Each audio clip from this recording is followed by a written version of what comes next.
Hi, I'm Ashur Gharavi, and you're listening to a coming of age movie. What's up, everyone? I'm Kira. And I'm Julia. Welcome back to a coming of age movie. This week, we're super excited to be joined by Ashur Gharavi. You may know him from his TikTok account that has over 700,000 followers. Ashur, thanks so much for coming on. Thanks so much for having me. I'm glad you were able to get on. He had a bit of trouble getting here with time differences. It's rough. It's okay. A So, how whole was your mess, week? a whole mess. It was really, really good. Yeah. It was a pretty chill week. I had a bunch of like non-TikTok stuff that I had to do. So I got a bunch of that done. But today, right after this call, I'm jumping back into TikTok filming. So I was like, okay, getting the non-TikTok stuff done these past couple days. You gotta keep the grind going. It's good. Keep the grind, yeah. So, when and why did you decide to start your TikTok channel? So I started my TikTok channel in I think it was February of 2020. And basically I had a couple friends who were on it in 2019 and had been trying to convince me to join. And it was around the time I was trying to get a manager for acting stuff. And I was in LA and I was like, hey, it was pre-pandemic. And I was like, hey, all these people are blowing up on TikTok right now. I'm gonna jump on it early. So I jumped on it in February and I just started posting every day. And then the pandemic hit. Because of that, I had a ton of free time. So I was just posting all the time during the pandemic. And now I have the following I have now. I feel like a lot of people either there's like two stories. Either like, oh, I got it in like 2018 as a joke and then it became real, or like, oh, the pandemic and I just used the pandemic and it worked. That's Yeah. everyone on TikTok. One of those two stories. Mhm. Yeah. So I definitely wish I had gotten it earlier. Because a lot of my like none of my friends who had gotten it earlier blew up, but they've had a lot of fun on it before. And I felt like when I first joined it, I was like, man, I feel like I'm missing out on a lot of stuff. Like I missed out on a lot of stuff that was happening before on the platform. But now I've been on it for over a year. So it's like, So yeah, it's good. You got to experience a lot of different stuff. Mhm. yeah, yeah. So, how does your content that you make now compare to the content that you first made when you first started? Yeah, so when I first started, I wasn't really sure what my account was going to be. I tried to do like the thing. I think when you're on TikTok, you see a lot of accounts of people like lip syncing sounds with like a caption over it where they're like, and it's kind of like a joke thing. I'm not super funny. So I tried to do that for a while and it didn't really work out. And then I think it was in maybe April, um, February, March. Actually, maybe it was even in March, like when the pandemic first actually hit. I basically started doing POVs because I liked what other people were doing, other people's POVs. And I was like, this seems fun. And then in April, I decided to do one that was a horror one. I was really into like when I was like a kid, I was really into creepypasta and like internet horror. So I was like, oh, I'll create my own little like internet horror stories. And because of that, one of them blew up really big. And then because of that, that kind of propelled my account. And it was like, I think the thing about like an account growing is it's typically like, oh, you have nothing, and then you have a lot, and you have a long period with nothing, and then another period with a lot, and then it's so it like kind of goes in like woo woo. So it was really nice that I kind of got that boost. And then from that, it was like very quickly from 10K to 200K. And then, yeah.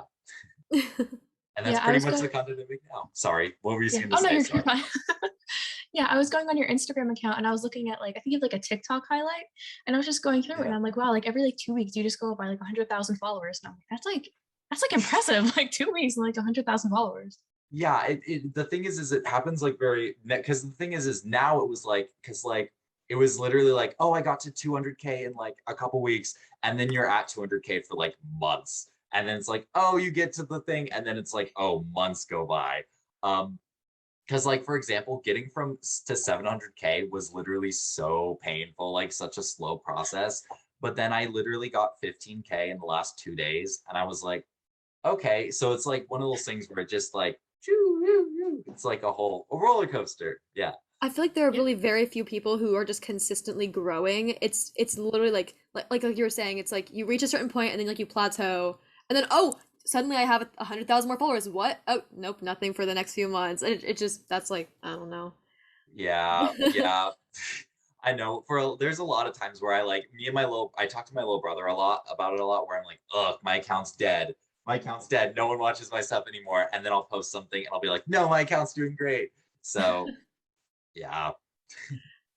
So yeah, I mean, currently your Mark and Friends series is going like constantly is going viral all over TikTok. And so when you Uh-huh. started that series, did you think it was going to become this big thing that you would still keep doing like to this day?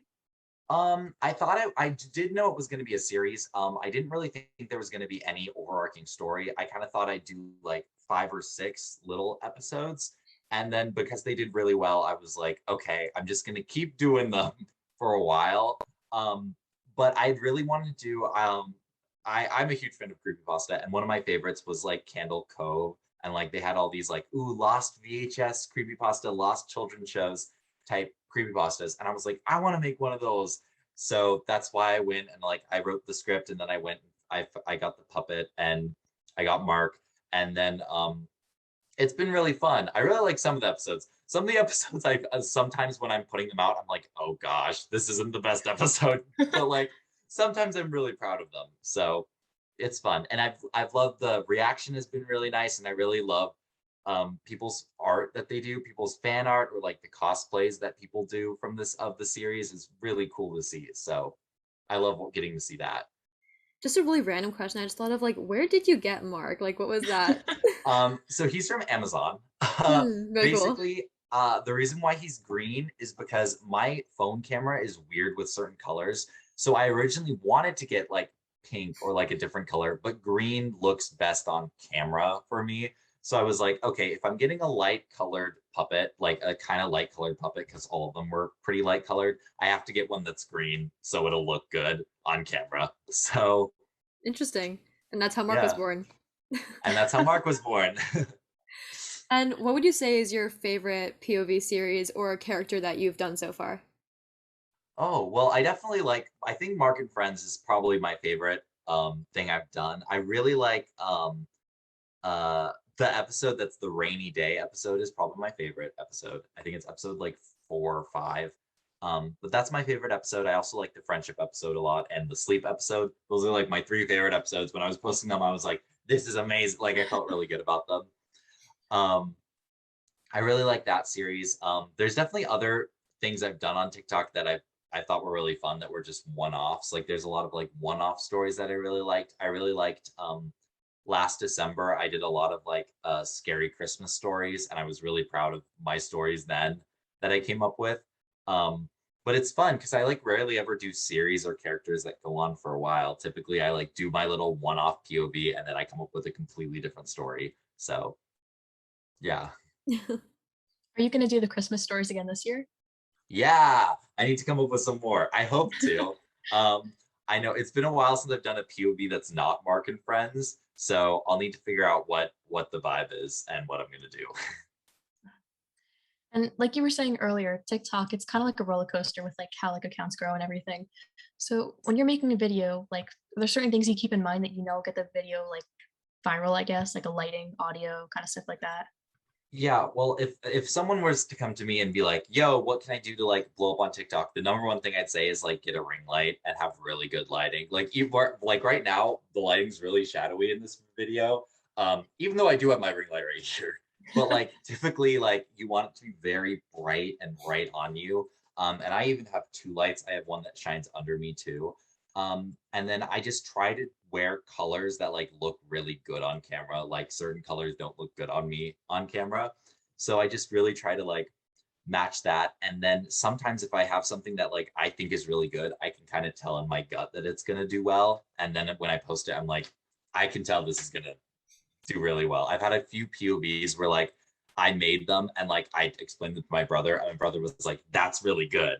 And so I kind of felt like, oh, other people will think it's really good too when I post it. So yeah. And I know, like, you can feel like that, like, this is a really good story and people are gonna like it, but the TikTok algorithm is like really, they don't care about good content.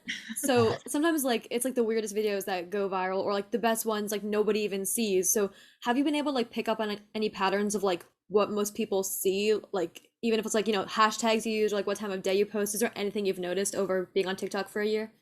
Uh, I think for me, I try not to post after 9:30 at night, because basically like people just aren't on really that much after that. And like especially for me, because I'm on the in California, like East Coast people especially are definitely not up after that. I don't know. So I am. That's when I'm most hey, active on TikTok. After 9:30. yeah. Yeah, it's a But problem. it's one of those things where I try not to post too late. I also try not to post too early because I figure like a lot of people who are in school don't get out of school until like 3 p.m. So I try to post sometime in between there. Um, and then I think the thing to think about is like how the TikTok algorithm works is you post and it goes to like your group of followers first, like not even all your followers, just this like core group that watches you all the time. And then you have to make sure that whatever you put out, they're going to like and think is good. Because if they don't watch it, it's not going anywhere. Like it'll crash and burn and die. And I've had a lot of videos like that where like I thought like, oh, this is a really cool video, but I like forgot to think about like my core audience and if my core audience would like it, and then the core audience does not like it, and it does not get pushed out at all. So yeah. Yeah. That's interesting though, because then you're like, you have like a specific audience that you're tailoring to, and like you're like making content for, but then out of that audience, there's an even more audience that you have to like. Oh yeah, it's like a lot of little circles of audiences because I have got like because that's why pretty much all my stuff is horror and I like that. I love horror and I love doing horror stuff. But like I've reached a point where like I pretty much can't do non-horror too because that's what that core audience wants. And then Mhm. if I kind of go a certain direction with the horror, that's when I start reaching out into like bigger categories and getting new followers. Um so yeah. So, like you were saying, most of your content is generally like in the horror genre. But do you think that TikTok trends, like if something's like trending and like going crazy all over the For You page, does that affect any of the content you'll create? Like, will you like try and work those parts of those trends into your videos? Somewhat. The thing about my a lot of my videos is that I take so long planning them that usually the trend is gone by the time I post. So like for example, the Walton Files was trending on TikTok for a while, which is like a horror series, and I was like, I want to cosplay from this series. But by the time I like had gotten everything together to cosplay, it was gone. The trend was gone. Nobody was talking about it anymore. So I don't typically follow trends. However, I do follow sound trends. If there's like a sound that's a minute long that's just instrumental, like I just did the Dress the Aesthetic challenge, but made horror characters with it. And the audio I used in the background is an audio that is doing really well right now. Like people are listening to all the time. And I was like, oh, it's an hour long and it's kind of spooky. So I can put this in the background of my video and people will like it. It fits with this theme, but it's also kind of the trend. Yeah. Like that's so annoying, like how fast trends die. Like the second I see something like twice on my For You page, I'm like, we have to make this like and get it out right now because if we don't, like, I have to get dressed and do get ready right now because if I don't post it tonight, it's too late. Oh yeah, it's like that one the Doja Cat song where like you like went back and there's a TV behind you. You Yes. probably Oh saw yeah, that. yeah. Yeah, I was like, I want to do this trend, but I have to find a way to make it forward. But I'll do it. And then it was like 5 days gone. It's gone. Like so, I think like especially today, I was like, wow, nobody's doing that trend anymore. It's completely so. I don't know. Or like right now, it's kind of like the Taylor Swift trend, the Wildest Dreams See trend, me? with the Yeah. Mhm. yeah, and it kind of got revised because Taylor Swift like posted her version of the song, and so now Mhm. people are doing it again. But right before that, I was like, this trend is dead. Like this is that like Yeah. Taylor revitalized it, but before if she hadn't, it would have been gone. Yeah. It's really like it's like thinking about it makes me like out of breath. Like just trying to like come on, like I can I have a I know second? because it's really stressful. Yeah. Anyway, you also have a YouTube channel and you currently post some of your like TikTok compilations up on there. Do you plan on making any videos specifically for YouTube? I don't know. I haven't posted on that YouTube channel in a really long time. Basically, my little brother was trying to convince me to post on that YouTube channel for a while, and so I was like, okay, I'll do it. I'll put together some TikTok compilations and then just throw them up there for like people to see if they want to see compilations. But then also on TikTok, they just got the playlist feature. So because of that, the compilations like aren't super necessary because now you can just click on the playlist and watch all the like stories in order. So So useful. yeah, it's really cool. I love that feature. So I would love to make videos for TikTok, for YouTube. I don't know what I'm gonna do yet, and I don't have the time right now, but I would love to very soon. So hopefully I will. that's a goal. Do you have any ideas of what kind of content you'd like to make for YouTube?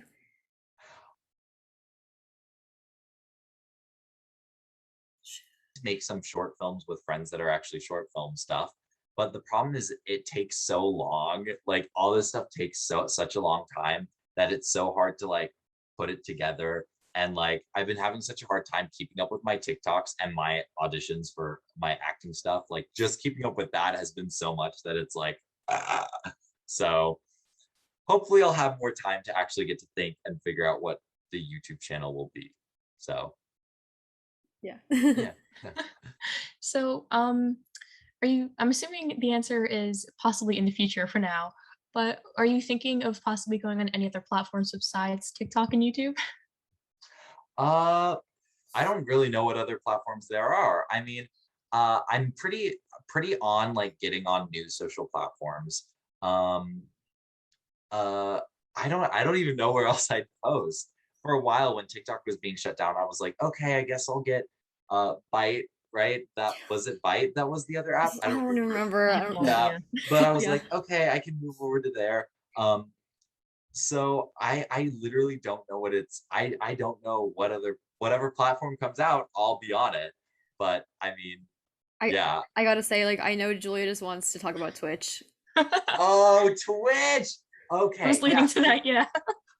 See, the thing is, I have no idea what I do on Twitch. I like watching other people on Twitch. I'm like really into watching Sims creators. So I watch Love people that do game The so Sims. much. Oh my god. Yeah, I watch people play The Sims on Twitch. I'm a really huge Little Simsy fan, so I watch her do stuff on Twitch. But I've never thought about doing Twitch myself because I don't know what I do on it. But my little brother, he's been great. He's brought it up to me a couple times though too about like, oh, you could play a horror game on Twitch. People would watch that. I think So your brother should just be your manager. Like, I Yeah, know he's like, I'll move him on up. set up a Twitch. Yeah, the Twitch. Oh, do you guys Twitch? Julia loves Twitch. Yeah. It's fun. So you know how like Minecraft is like a big thing right now? I'm Yeah. Yeah. So yeah. It's fun though. I like it. I like watching people play more than I like playing it, but like I don't know, it's so fun because like okay, really quick tangent, but my favorite band, Lovely the Band, right? Their drummer Yeah. has he's on Twitch and he averages like 20 views like per like stream. So like whenever I go on there, like I just have like a full-on conversation with him. Like I've like played Minecraft with Oh, him before, like live. Like it's like the coolest thing because it's like such like a personalized experience and stuff. And it's so weird because I'm seeing them in the concert next week. So it's like I'm gonna like see him on oh, stage and I'm like, I was like hanging out with you last week playing Minecraft. This is really weird. oh. Because So with after Twitch, like, like, yeah, with oh, Twitch, I like was, only like the biggest fans will go on your Twitch, kind of, you know. So like you have like Mhm, kind of yeah. like the most personal conversations. It's pretty cool. mhm. Yeah, that's cool. So like maybe if you see him after the show, you'll be like, "Hey, I played Minecraft with you on Twitch." That is I was cool. Yeah. The other thing I'm always nervous about Twitch is like I don't go live on TikTok ever. Because people don't really watch my lives when I go live, and then I get really uncomfortable. So I'm always like, oh, Twitch is like a step up. And like I literally haven't gone live since I had like 300K. And last time I went live, some of my followers bullied me on my live. And after that, I was like, okay, we're taking a break. No more live for a second there. Well, just know that that is not the core audience that you're supposed to be streaming to. Yeah. That is not it. That's not the Right. Twitch audience. Right. Rude. Oh.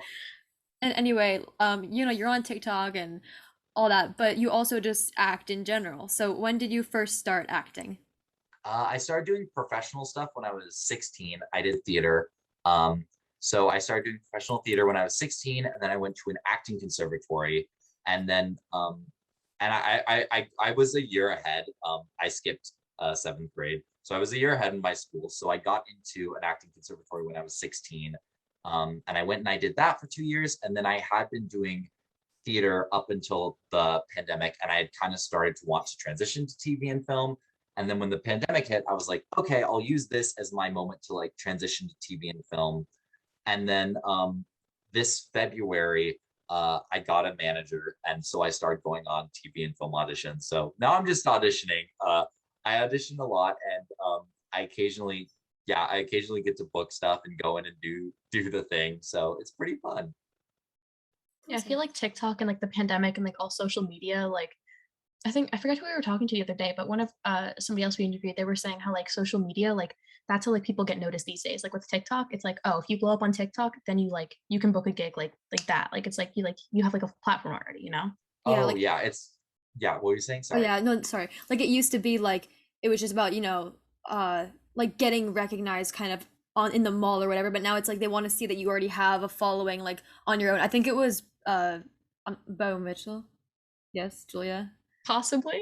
Sorry, I think whatever, but yeah, like they want to see that you've already made a following for yourself. Like so I feel like TikTok and the pandemic and all that, it's been, really awful for like actors because obviously you can't go to set, but also it's Yeah. helpful because like Zoom, you can do so much over Zoom now. Like they're filming things Oh like yeah. like the amount of things that they filmed like a lot of like audio things just over Zoom. It's pretty cool.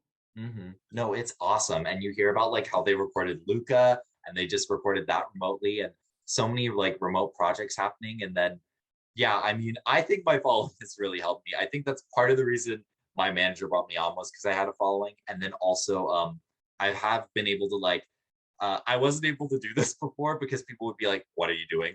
But I can now like slide into casting directors' DMs sometimes and be like, hey, I submitted for your project. Just send in my self tape. I really like your project. Like I can do stuff like that without them getting super mad. And they used to be like, "What are you doing? This is terrible." Like Did they they used to really? not Would they like vibe with it. would they like respond and be like, "What are you doing?" They wouldn't be upset. There was one time recently where like, and the guy wasn't even upset about it. Where the guy was like, "Yeah, usually I'm really upset when like people DM me on Instagram, but with you, I'll make an exception." No, I that's was so like, awkward okay, though. it's fine. I mean, it's awkward. I'm jamming them on Instagram. I mean, True, so actually. it's literally fine. They can like, yeah, they're just trying to do their jobs. I know. I feel like I would And delete my Instagram account. I'd be like, nope, we're done. yeah, I know. I try to respond to my DMs sometimes too, just because of stuff like that. I'm always like, oh, sometimes it's good to respond to DMs, so I go through mine on Instagram quite a bit. You gotta be careful with DMs on Instagram though. Like you'll get like the weirdest kind of stuff in there. Like Even like we get really weird DMs mhm. like on our podcast Instagram. Oh my gosh. I don't know. Yeah. It's some weird It's stuff. entertaining though. I'll It's give them fun. that. Yeah. Like Because especially like talking to, like actors and TikTokers, we get a lot of, hey, can you connect us to this person? Like, can you tell this person that I want to be their friend, that I love them, that I want to marry them? I'm like, no, I can't. But No, yeah. but it's so funny because we have like the same accounts that just like send the same thing every like month or something. It's like do you like set like a timer and you just like it's really every like creepy. week you come back. It's entertaining though. Wow. Yeah, that is very weird. I've had a couple people send me very weird on the like question section on TikTok. I Mhm. do not visit that section of my TikTok. Like the where they ask you questions, I do not visit it because I used to get a lot of really weird questions. So I that part of TikTok I don't really vibe with. My DMs are pretty tame. I mean, if they're not tame, I just won't look at them. I'll be like, okay, that one's a weird one. I'm Okay, just gonna moving move. on. Yeah, moving on. So yeah, Yeah. Yeah. So going back to acting, yeah. when did it become a passion of yours that you knew you wanted to pursue? I really wanted to start acting when I was like 9. I started doing theater stuff. Like I did a summer camp theater thing, and I was like, I'm gonna do this. And it was actually when I was 9. Me and my mom, we were like, hey, you should go to there's a conservatory up in I kind of grew up in Central Coast area, and there's a conservatory there, a 2-year acting conservatory. And my mom was like, you should go there. Let's plant the seeds now. So when I was like 13, I like met with the cast director and I was like, hey, in 3 years, I'm gonna be auditioning here, just letting you know. Like I like planted all these seeds so that when I did audition, he was like, oh, Ashur, hi, you're finally here auditioning now after all these years of me trying to like push it in. And I really have a lot of fun for it, fun with it. And I'm feeling pretty positive about it recently. So yeah. That's great. Mhm. Do you have any other actors or actresses that you looked up to when you were younger or that you look up to now? So I'm a huge fan of like when I talk about like with people about like what I'd like my career to look like, I'm a huge fan of like Reese Witherspoon produces a lot of the projects she acts in. And I would love to get to like work on like a project that I help with the script, like I help write, produce, and get to do some acting in. Like that's I think the dream is getting to like create a story and create art and be on all sides of it. I'm a really huge fan of that. And then there's a lot of other actors I just like. I love Jodie Foster. I'm a huge fan of, or like I really like Evan Rachel Wood, and there's a lot of actors. I like a lot of people. So yeah. So I know that you're really into horror stuff. Do you have any like favorite horror movies that you kind of like take inspiration from sometimes, or that you just really love and it's like your like favorite horror movie to watch? I There's a lot of horror movies I like. Uh, Last year I watched Midsummer when it was trending on TikTok, and that's like a go-to horror movie of mine now. I love I've that heard one. so many mixed things about that. I've heard people say that it's like amazing. The one of my friends who I always watch horror Yeah. movies with, she was like, it was not it. She hated it, and I was like, Wow. but I've heard that everybody else loves it. I loved it. I thought it was amazing. I do think that it's like, so I can understand why someone would. I think it's like a particular taste type thing, Mm. but I think it's incredible. And I think Ari Aster is like the most amazing director ever. So I think it's really good. I recommend it. You should watch it. Like it's a Okay, really, I really will. good horror movie. And I think it did horror in a different way. I think a lot of horror is very um like it's very dark and shadowy. And even when I do a lot of horror TikToks, they're very dark and shadowy and like edgy. And how Ari Aster did it is his horror is like very bright. Midsummer is very bright and white, and it's like always daylight, and that's what kind of makes it so scary and different and awesome. So I'm not gonna lie, I keep seeing it on TikTok and I didn't know it was a horror movie until just now. So yeah, Yeah. it's because it's that, and it's so to me, it horrified me. oh, But it's because it's just amazing. But I think like, and also Florence Pugh is incredible in it. oh, I love her. Um, Everything about that movie, yes, she's incredible. Everything about that movie though is really good. And yeah, no, it is a straight up horror movie. It is horrifying. I'm really particular with my horror movies, like, cause I don't like good gore and like, oh my god, it's a monster, oh my god, Yeah, ghosts. Like, it needs to be like, there need to be layers. So I'm always like, maybe I'll yeah. watch it, but I think I'm gonna watch that one. You definitely should. I think it's definitely like an award when we talk about like award-winning horror, like Get Out was one of those movies that I like need to watch was I that. love that No, movie. Oh those my are my god. top two right so now. good. I need to watch. So I keep good. telling myself I have to watch Yeah. Get Out, and I'm gonna watch Midsummer. And Yeah. yeah, Get Out is incredible. It's Mhm. really, really an amazing movie and like has a ton of just layer. Like that's the thing about It's so horror is layered. It's don't amazing. tell me anything. I yeah, have to go watch it like tonight. yeah. Have Oh you my seen This gosh. Is Us? You mean No, I Us? haven't. Oh, is that it? Uh, Oh, yeah, Us. This Us. is Yeah. Us is not a I have horror not movie. seen Us yet. I had a friend who like for a while he was like, you have to watch it with me. And then we haven't watched it together yet. So I'm probably just gonna watch it myself and just not care and watch it myself pretty soon. Because I really want to. And then I try to see new horror movies when they're out in theaters because I'm always like, oh, jump on it. So So scary. Yeah. So, do you have any goals or future plans that you can share with us? um I don't know. I'm hoping to book some TV stuff this next pilot season because pilot season's coming around in January and I've been prepping. I got new headshots. I'm like recutting my reel and I'm just like getting ready. I was like, if I manage to break a mill in the next like 4 months, that'd be really great. And then I'll have that to be like, hey, a little bit more of a picture. And then I managed to go in for a lot of series regulars last pilot season. So I'm hoping that's the case this season. And I can be like going in there. And there's a lot of shows I really just kill to be on. So that's What sort are of what some of I'm working those? What are some of your on. dream shows? I am obsessed with the Gossip Girl reboot right now. I don't know if you guys are watching it, but I love the original and I really like the reboot. And I think there's a lot of room for characters I could play in that. Um, and then there's a few other shows I would really love to co-star on. I think American Horror Story is amazing. I really like a lot of Ryan Murphy stuff. Um, so that's one that I would love to be a part of. But I think I think there's a lot of really really cool stuff, and obviously a lot of projects are in development and are gonna be made that like are gonna be incredible. So we're like in a golden age of television. So it's like so exciting seeing stuff even I went in for Love Victor like last year and then seeing it come out, I was like, wow, this is so amazing. I get to see like it actually like formulate into the actual thing and like be out there and get to actually watch it. It's really, really cool. Yeah, that's pretty cool. Crazy world. Yeah. And if you weren't acting, what do you think that you would be doing? I don't know. I'm like really into skincare right now. Maybe I try to do dermatology or something. Like because I'm really into skincare. So Interesting.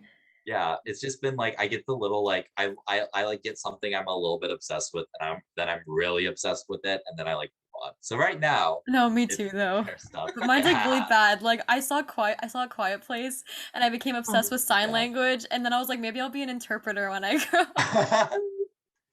So Yeah. like Oh it's yeah. fine. I had my Criminal Minds phase, and oh I got an yeah. FBI jacket. I was like, I'm gonna go be an FBI agent right now, and I was like, I'm Yes. gonna go to college in DC so I can get a really good job. I'm gonna work my way up, and I had like my whole career planned. And now I'm like, Uh-huh. maybe Yeah, that not. happens. Who knows? Awkward. Yeah. Anyway, Asher, thanks so much for coming on. I had such a great time meeting you. We both had a great Mhm. time. Thank you. I had a great time. Oh my gosh, thank you for having me. Of This was so course. awesome. Of course. And if anyone listening wants to follow you on social media, where can they do that? You can find me on Instagram or TikTok or YouTube at just at Ashur Gharavi, just my name. So I'm on all those. So yeah, Easy enough. And easy if you enough. listening at home enjoyed this episode, please make sure to follow us on our Instagram and TikTok, where we are at ACOAM.podcast, and our Twitter, where we are at ACOAM_podcast. Follow us there to keep up with us and hear about more awesome guests like Asher. And thank you all so much for tuning in, and we'll see you next week on a coming of age movie.